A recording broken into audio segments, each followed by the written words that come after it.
Welcome to the Piece by Piece Autism Podcast with your hosts, Angie and Christy. They've worked 25 years to help Alec get the most out of life. Let them tell you how they're doing it. Welcome back to Piece by Piece Autism Podcast. We are glad that you are here. At Piece by Piece, we discuss all things related to Alec, who is 28 years old, lives in Utah in a group home setting, and is Christy's youngest son. And today we've got a fun guest and kind of a, hopefully not too serious of a topic to discuss today as we branch out into advocating for children in a school setting. So, Christy, I will let you introduce today's guest. Okay, Megan is one of our favorite people of all time, and she is a longtime friend of our dear Alec. And I do have to mention, she was his first teacher crush. Yes, he was. He was. Totally crushed on Megan. She's got the most beautiful crystal blue eyes. She's adorable, and we love her. Megan and Michael, you'll remember Officer Owen, who is now a detective, has been married 22 years. She's a mother to 4 kids, Anna, Blake, Max, and Spencer. And together as a family, they enjoy camping. They play lots of baseball and soccer. She graduated from TWU, that's Texas Women's University, with a degree in education, as she has 12 years of experience advocating for her own children as well as the children in her classroom. Special education has become a passion of hers, and she plans to go back to school to earn a master's degree next fall. You teach 4th grade, is that correct? I teach 3rd grade. Oh, I thought you taught 4th grade all this time. That's okay. I think Angie, before she was a retired teacher, Yep. she taught 4th Yep, grade, she I sure believe. did. She sure I did. did. That's where I got it. That's where I got it. Okay. Anyway, we're going to talk about a couple of things. I've had some really interesting conversations with Megan in the past about how she's advocated for her own children as far as getting accommodations. Is it called accommodations or accommodations, first off? They're accommodations. Accommodations. Mhm. Okay. I've heard people say that word, but I have not known how it actually is said. So first of all, we were going to dive in and talk about her advocating as a parent.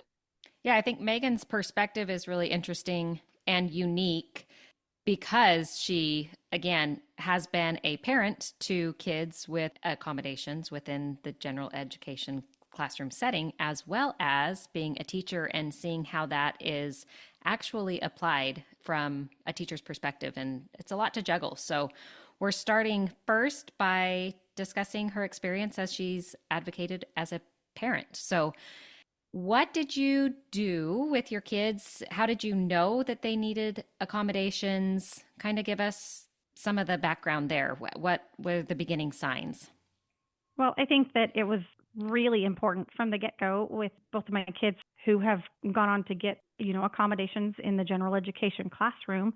They started presenting as I could tell that they were not meeting standards or benchmarks that were common within the general education classroom. They were having a hard time reading or meeting comprehension goals, those kinds of things.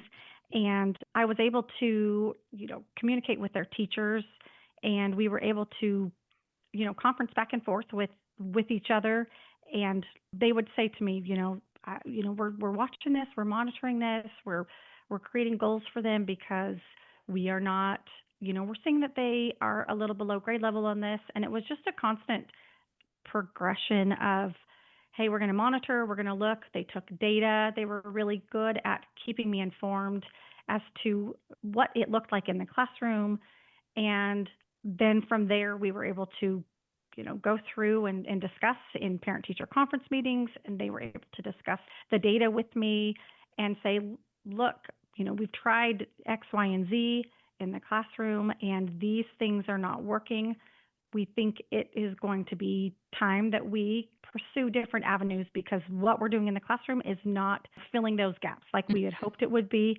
And so we think that the next step to get educational testing is the best for your child. And so I think for me, having that open and honest communication with my kids' teachers at all times knowing how they were progressing and really just having that open line of communication, that was really important for them and for me to keep on. Were these things that you were seeing at home as well, or was it just more from performance and benchmarks through school? I think I have a unique perspective because I see how parents can say, well, I'm not really seeing this in the classroom. And sometimes we go in denial about what we're noticing and those kinds of things. And I think when you look at it I could tell that, oh, we probably should be reading a little bit better than this, or you really don't fluently read. And I really tried this at home, but he's not catching on to this, phonics pattern.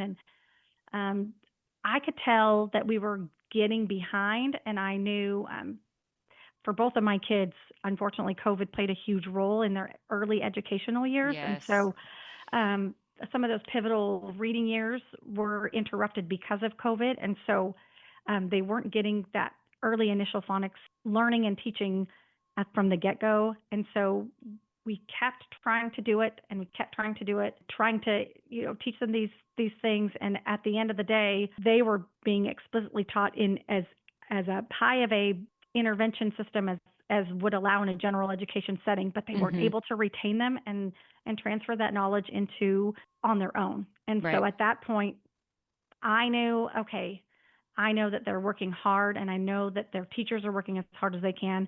Something must be going on. Yeah. And so it is a really hard thing to have that mindset of something is going on with my kid that I can't fix. And so that's something for my kids. It was, even as an educator and seeing them regularly as a parent, it still is a very difficult thing to have that realization. Like, okay, we do need to get help.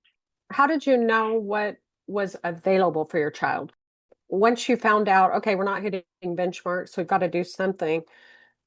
Did the teacher make you aware of there Yeah. needing to be this next step? And then how do you become aware of what are my possibilities here? Where's the menu of what I can look at that might serve my child? And how am I going to pick that? So in both instances with both of my children that have gone on to receive special education services, I did have parent-teacher conferences before, just to tell them or to tell me, listen, we have done everything that we can do and to offer in the general education setting to remediate some of these skills that we have not been able to master.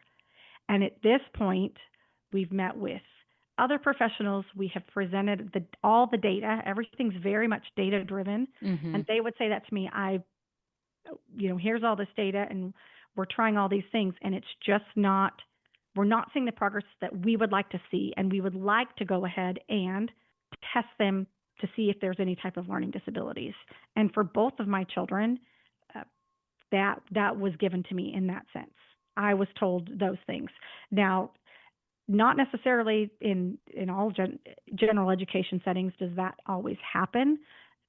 In my case, it did happen that way, but you can always, as a parent, looking at what they bring home from school, working with them at home just a little bit, reading with them all the time, you should be able to really gain a greater understanding of where they're sitting and how they're doing in their education, essentially. Is it appropriate for a parent to request testing on behalf of the school? And will the school willingly do that? Or is that something you have to kind of push for? So a parent can, at any point in their children's education, always request testing. They can always 100% request testing, and schools have to honor that. There's a very specific way that you would go about doing that.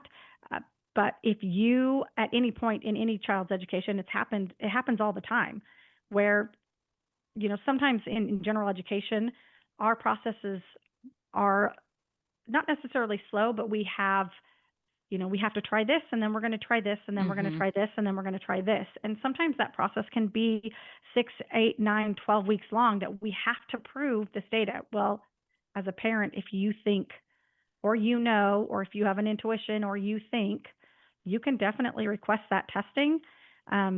in writing to the appropriate, principals and diagnosticians and everybody, and they have to honor that request for special education testing. Okay. If you decided you wanted to go out, let's say, and get a private test done, Mm-hmm. if you had a private diagnostician and that diagnostician found that your child had a particular learning difference, would that be honored, or does the school have to do their own testing? The school would do their own testing, just because every school district and everybody has their own way of doing things. They would definitely take that into consideration. They Okay. don't.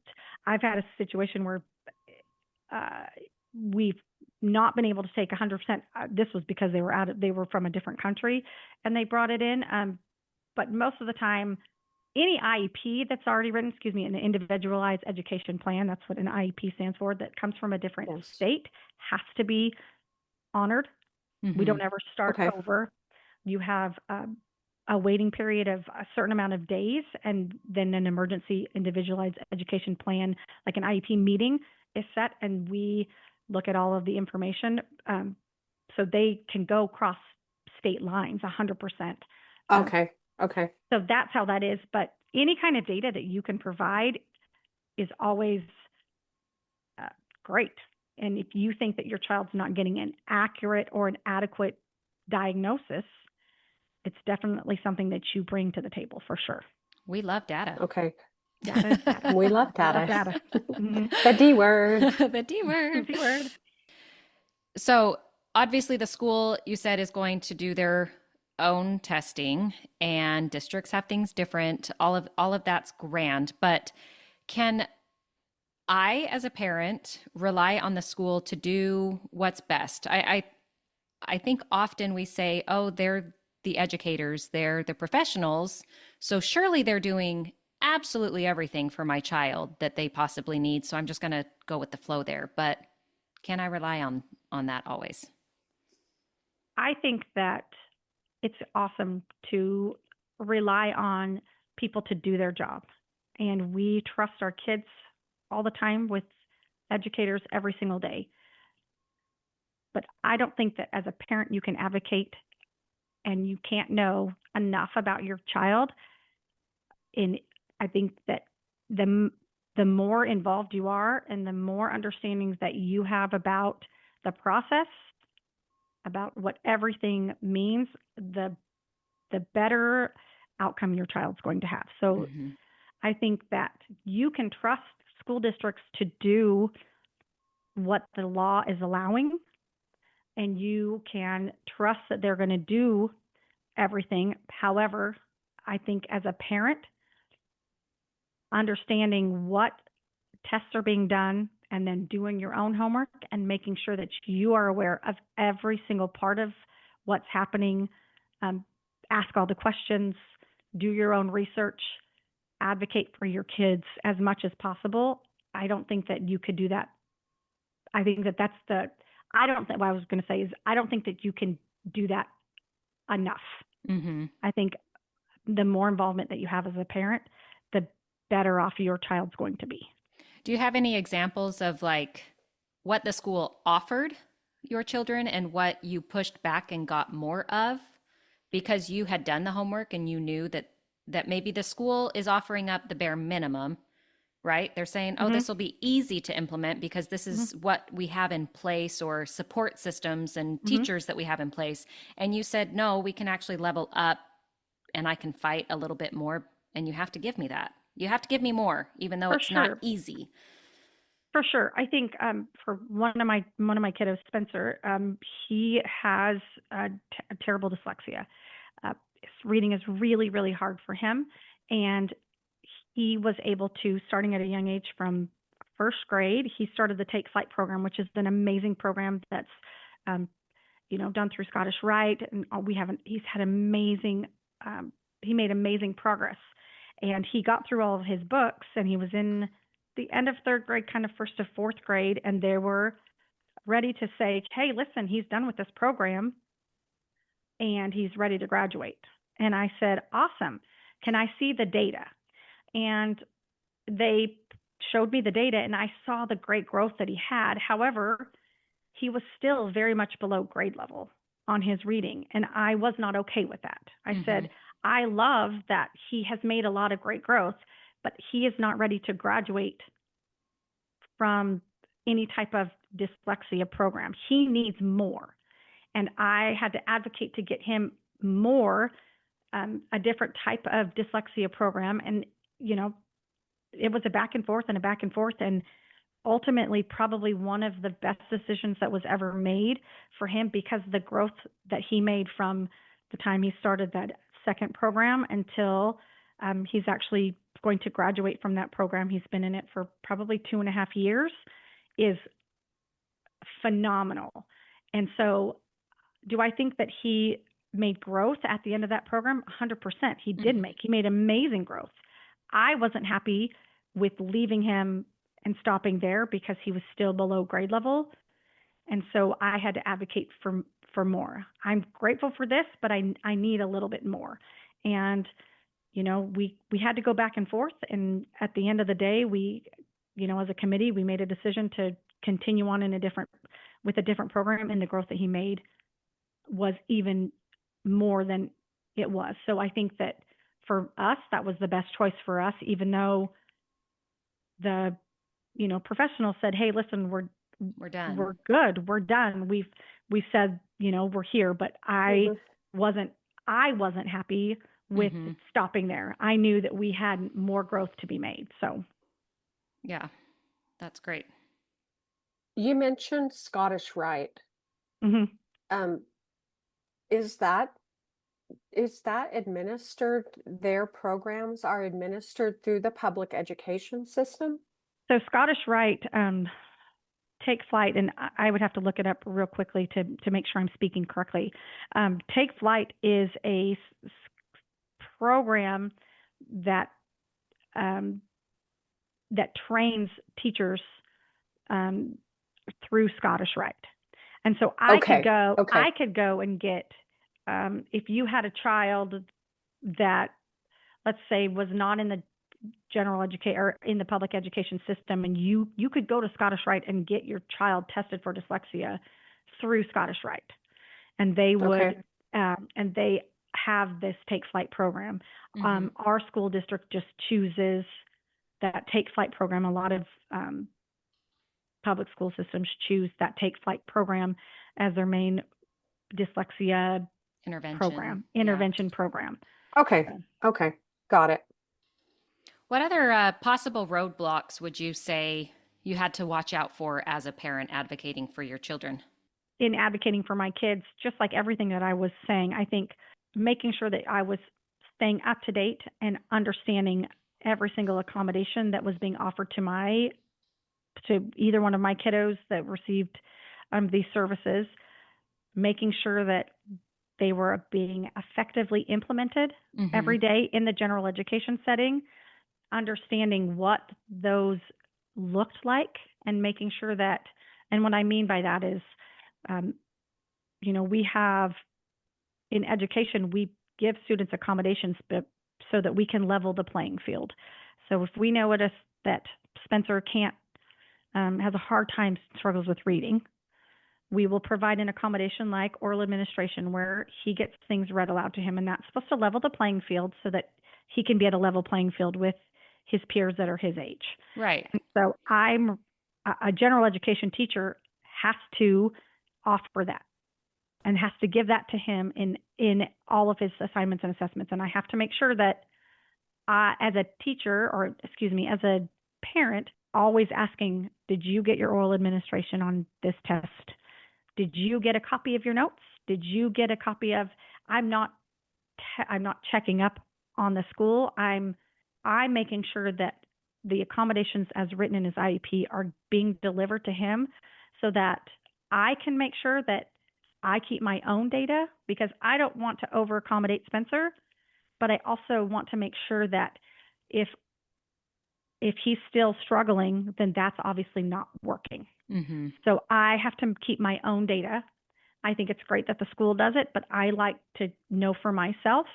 And then if I find that well, Spencer wasn't given his oral administration and then he fails a test, then I'm knocking on a door going, I'm really sorry, but Spencer wasn't given oral administration and he failed a test. No, thank you. Yeah, Let's try this this test again. wasn't for reading. This was a science test. So Correct. let's actually test the subject matter Correct. on the table. So, And so I think that my biggest roadblocks would be that my children are receiving their accommodations as they're written in their IEP.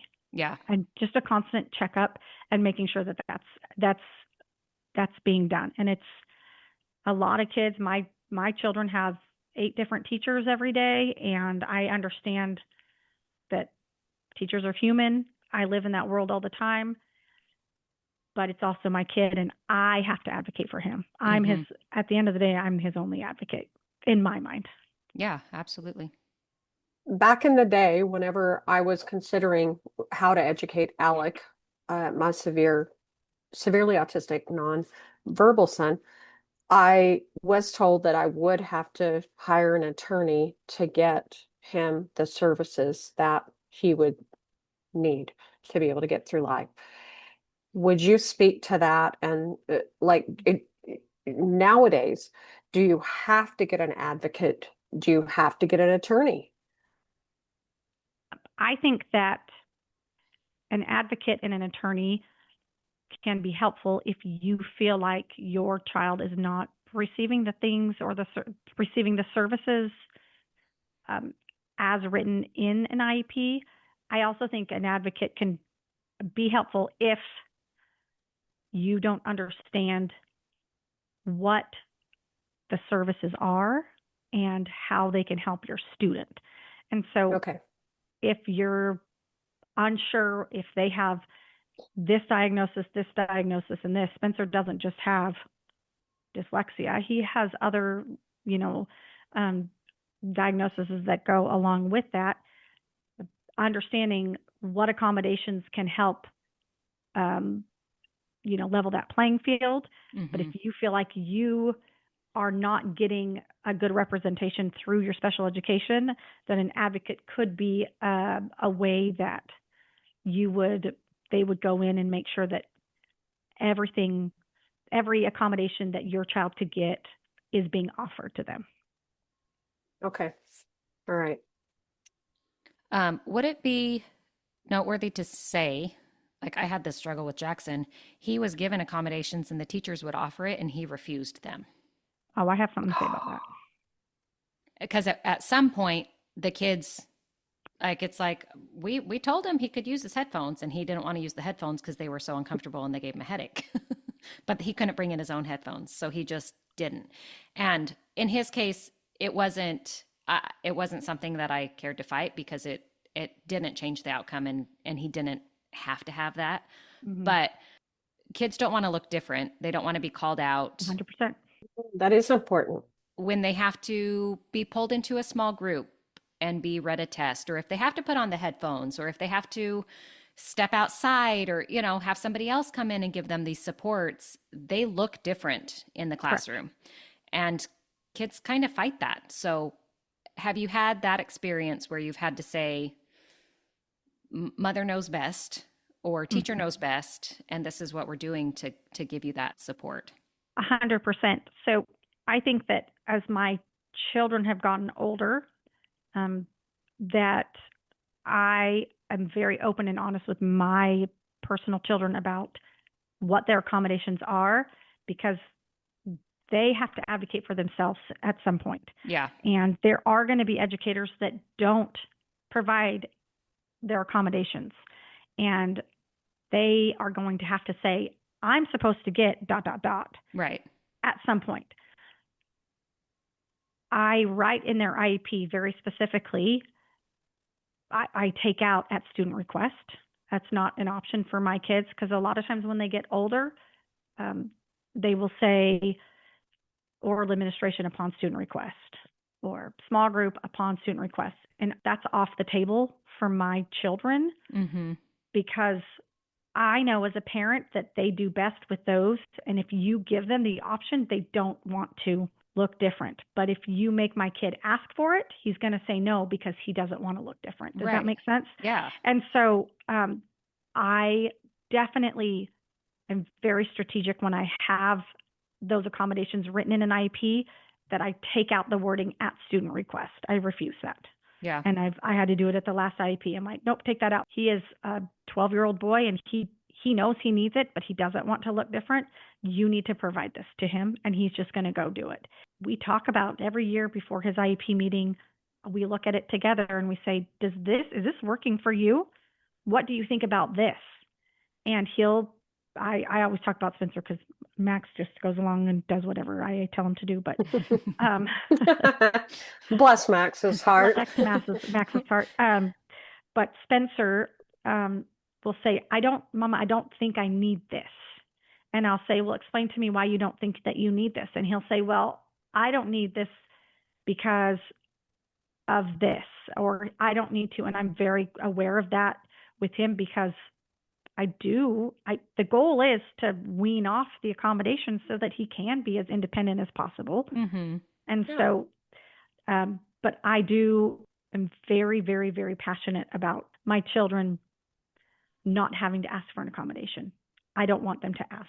They need to be offered. It needs to be given to them as an everyday thing. And this is what we do. Yeah. This is what we do. And in my kids, I say to them, I'm so sorry that you don't like wearing your headphones, but that's not an option at this point. Maybe down the road, you will have that option of not wearing your headphones. But right now, for you to be successful and to get a good grade, you need to put your headphones on. And it's a non-negotiable. Yeah. And that's just what we do. Yeah.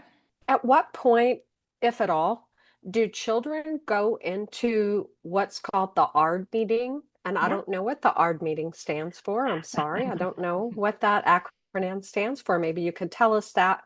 But at what point, if any, do the children attend that? So the ARD meeting is the admission, review, and dismissal. So whenever we go into an ARD meeting, it's when we review their individual education plan. And we either dismiss them from services or review the current plan and make sure that the current plan is working in the situation. And yes, they do. Max, it's in 7th grade, they start getting invited to their IEP meetings. Actually, I think it's 6th grade. 6th grade, yeah. I was going to say it's 6th grade for us. Spencer did not go to his last IEP meeting because I uninvited him, but there's a story there. There is a little bit of a story, but that's okay. I do think it's important that they come to their meetings and they listen to us talk about them, and we talk about their disabilities. And I've had a conversation with my children because we talk about hard things in IEP meetings. As a parent, it's hard to go to. I don't think I've been to an IEP meeting or an ARD meeting where I didn't leave and cry, because it's hard to hear how your kids struggle in every aspect of education. It's hard to hear. And I think that anybody can attest to that. It's hard to hear that they're not good at this and they can't do this and they're, not able to do this, and you leave and you are very passionate about making sure that they get what they need. But at the end of the day, it's still sucky to sit and listen to. Yeah. And so Max has been to quite a few of them, and they're very good about saying, what do you think about this, Max? Does that sound like a good idea?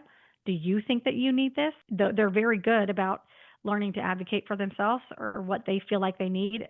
Both of my children that had 504s had all through high school, they attended their 504 meetings as well. So they were great. I don't know what a 504 is. That's okay. A 504 is a different type of plan. It's not an IEP, which is the individualized education plan. My other 2 children, one had ADHD, and so he just needed a few accommodations that are very general. Anna had type 1 diabetes, and so hers was more of a health plan. But those are pretty interesting. They're very generalized accommodations that they received. They're not individualized, which is what's different between a 504 and an IEP. An IEP, you individualize your education plan. So not every single one does not look the same. Okay. But what is the whole reason why it's called 504? Is there I couldn't tell you. I'm not a 504 a, expert. okay, okay. But you are an expert on being a teacher. So if you flip the side now Yeah. to talk about, to talk more about how do you help children who have IEPs? How do you become an advocate for your students rather than talking about your own children now? It's much different, I think, because I see students in a different setting than I do my own personal children. Obviously, I see them in an education setting, and so I see the struggles in a different way. I advocate for students. I get a front row seat to when they're working hard on a math problem, or when we're trying to read and we are having a hard time with comprehension or fluency, and I see those firsthand, and so I'm able to pave that process, like I was saying that Spencer's teachers did with him, where they set goals and then kept data. And then, the process is quite lengthy to where you get to the point, after 12 weeks of keeping data and trying different accommodations and trying different things, to saying, hey, listen, I have tried X, Y, and Z. I've tried to close that gap as much as I can in the general education setting. We're not able to transfer the knowledge that I'm teaching in a small group setting to the general education setting. And I think that there might be some other things that are playing a factor. And I can go into, we do it once a month, and we advocate for these kids, saying, I think these kids need more than what I can offer them in the general education classroom. And of course, we have conversations with parents along the way. The first time that they hear about their child's, suspected, struggles should not be the time that I'm suggesting special Right. education testing. It needed to start early. 9 weeks earlier, that said, hey, listen, I'm noticing that there's a few things that are not lining up. I'm going to set a goal on this, and I'll keep you updated. And then 4 weeks later, hey, we're still working on that goal, but I'm noticing that this isn't happening. So I'm going to try something else. And we keep the communication going along the way, to where at the end of that, if we, obviously the goal is to remediate as much as we can in the classroom. And if we can, then great. But if we can't, then we take them to the point where we would like to suggest further academic testing. And obviously that's a parent choice. Have you had any parents say, oh, no, we're good, it's fine? I definitely have. I definitely have had parents say, no, thank you. And it's sad. It's sad for the kiddos, because, the struggles and you see the struggles, and you get to a certain point where you can provide certain accommodations at a level. And if they're a parent refusal, then, you can't provide that level of support. Yeah. Your hands are tied, and that there's going to be roadblocks along the way. And I've had parents say no, and several years later come back and apologize and say, I'm really sorry, I didn't listen to you. They struggled for 2 more years. Yeah. And now we got them tested, and we should have listened in the first place. And so it's just one of those things. But it's hard. It's hard to hear that your kid has a disability. It really is. It's very hard to hear. What percentage would you say of the children in your classroom have IEPs? And is it super hard to keep track of all of them? Every year I have a different amount of IEPs in my classroom. It can be tricky because I have the understanding of what an IEP is and how important it is to my children. I put a very special emphasis on making sure that my students' accommodations are delivered and given to them as they're written in their IEP, because I advocate so hard for my own personal children. And so it can be tricky, but it's an expectation. And so in my classroom, it's not if it's convenient for Mrs. Owen to provide that for me. It's not. That's not how we do things at all. But that's what makes you an exceptional teacher. Oh, you're so sweet. You're exceptional. Oh, you're sweet. You guys are awesome to say that. I just am very passionate about it. And I think that for the kiddos in my classroom, parents appreciate that, because that's what I would appreciate as a parent. So yes, it can be tricky, It can be, but it becomes commonplace when you do it on every single assignment and every single way. It's just it's your job, and it's my job to make sure that that's delivered like it's supposed to be. Yeah. Okay, we've talked a lot about this communication piece between parents and teachers, and it needs to be constant and ongoing.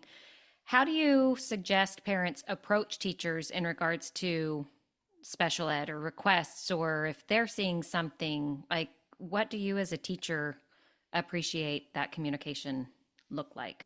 Open communication in the form of, I know that my kiddo has an IEP. I appreciate it when a parent understands what that IEP looks like in my classroom, and they ask as many questions as possible. Okay. There's quite a bit of accommodations that we put into place for kids, and parents have no idea what they need.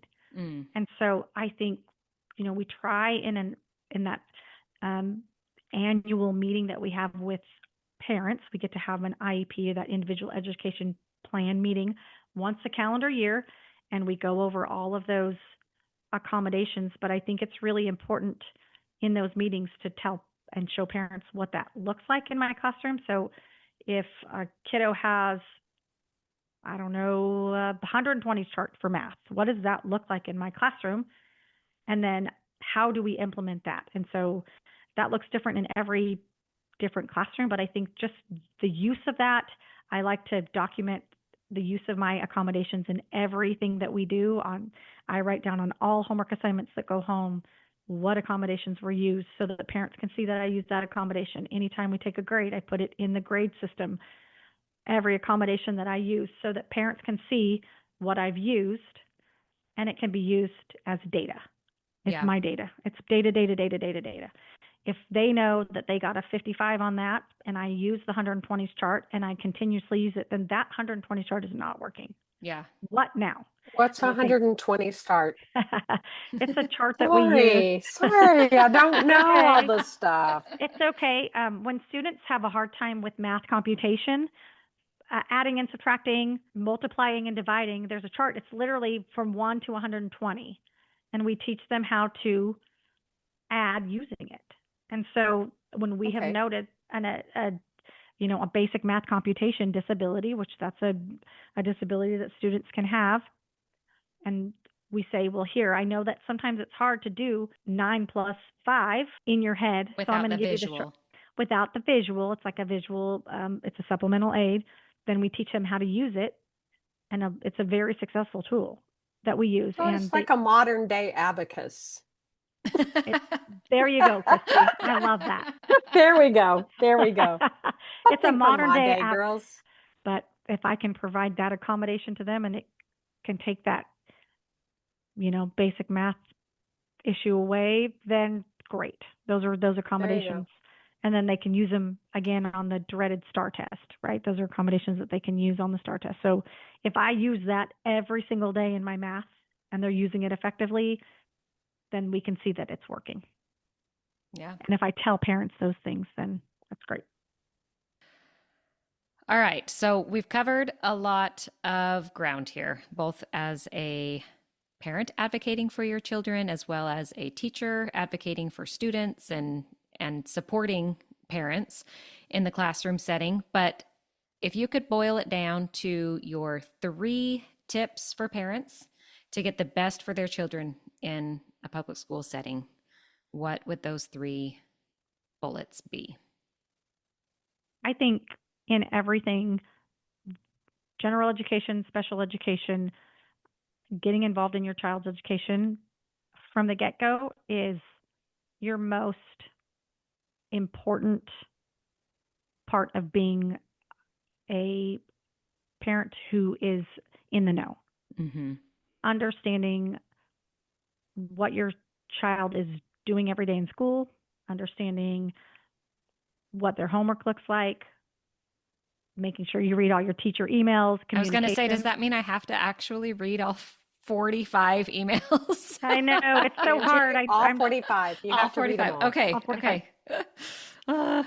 I just think that understanding what those are so that you can stay updated as to everything that's going on. Ask questions.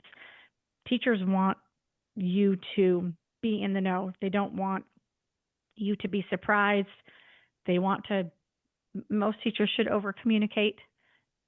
They want you, their goal is to have you have a successful child. Yeah. And so getting involved, staying in the know, ask questions. Ask questions. I get questions all the time. I don't understand how to do this math problem. Can you explain it to me? I can't tell you how many times, even though it's third grade math, it's different math than when I was a kid. And absolutely, let me show you how that looks. And I help parents so that they can help their student. That also makes me understand that, hey, this parent is advocating for their student as much as I would advocate for my own kid. And so just staying in the know and being updated and knowing what your kids are learning always. My second bullet point is if your student or your child is struggling, there are always services available that can help them, whether it's some sort of intervention within the school, the classroom setting. Your school has a set intervention system that will help your student close the gaps of their general education. Always. There's always different intervention and levels of different intervention that your classroom teacher can help provide in the general education setting. Always. Stay up to date. Always ask your teacher. Doesn't look like we're doing this. Are you seeing the same things that I'm seeing? You don't have to be an educator to know if you can tell if your kid is struggling in reading or in math. It doesn't take an educator to know. You will be able to tell if your kid is struggling in reading or in math. Know what's available to your kiddo and be their advocate. If you keep having that nagging feeling of doesn't seem right and the teacher's saying, no, we're okay, let that go for about 3 or 4 weeks. And if it's still there, say, I'm not happy with this. Can we come in and talk? A face-to-face is always better than a phone call or an email, and have those conversations. If you're not happy with what the teacher has to say, then go to the principal. Yeah. You can always go higher because at the end of the day, like I've said, you are your child's best advocate and you know your kid better than anybody. And I think I've said it a million times. My last one is communicate, communicate, communicate. I don't think that you can over communicate enough. I think even if you have a child in special education, they have to provide the data to you every progress reporting period. Even though it's a requirement, read it, look at it. You have to be the expert on those things. Because if it doesn't make sense to you or you're not staying updated and they think that you're not checking in on them, then things will get a little too relaxed. And that whole idea of the squeaky wheel gets the grease, right? 100%. And I think that the squeaky wheel is the only one that's going to advocate for your kid as much as you can advocate for your kid. Yeah. Do you mainly communicate using email? Do you provide your phone number to anyone, or do you mainly do email? I have a direct line at school that my parents can reach me at. Oh, interesting. Okay. Yeah, so they can. I don't ever provide my cell phone number. Smart. Boundaries. They definitely can email me whenever, and I'm always happy to have a phone conversation. Phone is better than anything. Phone in person is even better. So, do you love it when parents offer to volunteer? Does that make you feel like the parent is more committed in any kind of way, or does that not necessarily make any difference? I'm not necessarily volunteering. To me is not as big of a deal as the emails of, hey, I noticed Janie got a 56 on her math test. I'm a little bit concerned. Should I be concerned? Or I know that, Janie has got 3 zeros in the grade book. What's going on there?